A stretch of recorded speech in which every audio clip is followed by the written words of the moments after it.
আসসালামু আলাইকুম। অনেকেই কমেন্ট করেছেন ফটোশপ 7.0 কিভাবে ইনস্টলেশন করতে হয় এটার জন্য একটা ভিডিও বানানোর জন্য। তো প্রথমে আমরা এই ফোল্ডারটা ওপেন করে নিব। দেন এখান থেকে নিচের দিকে স্ক্রল করলে এখানে সেটআপ নামের একটা ফাইল পাবেন। এটা হচ্ছে অ্যাপ্লিকেশন। এটা ওপেন করে নেবেন। দেন এখান থেকে ইয়েস প্রেস করবেন।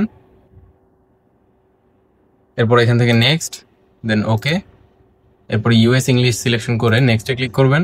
দেন অ্যাকসেপ্টে ক্লিক করবেন। এরপর এই ডিটেলগুলো ফিল আপ করে দিবেন। মিনিমাইজ করে এই ফোল্ডারে চলে আসবেন আবার। দেন এখান থেকে সিরিয়ালে ডাবল ক্লিক করবেন। এরপর এগুলো কপি করে এই সেলগুলোতে পেস্ট করে দিবেন। ওকে, দেন নেক্সট ক্লিক করলে এরপর এখান থেকে ইয়েস ক্লিক করবেন। এখানে কাস্টম দেওয়ার দরকার নেই, টিপিক্যাল দিয়েই নেক্সটে ক্লিক করবেন। দেন এগুলো সব এরকমই থাকবে। দেন নেক্সটে ক্লিক করবেন। আবারও নেক্সটে ক্লিক করলে এটা লোডিং হতে থাকবে। এরপর ফিনিশে ক্লিক করলে সফটওয়্যার ইনস্টলেশন প্রসেসিং শেষ।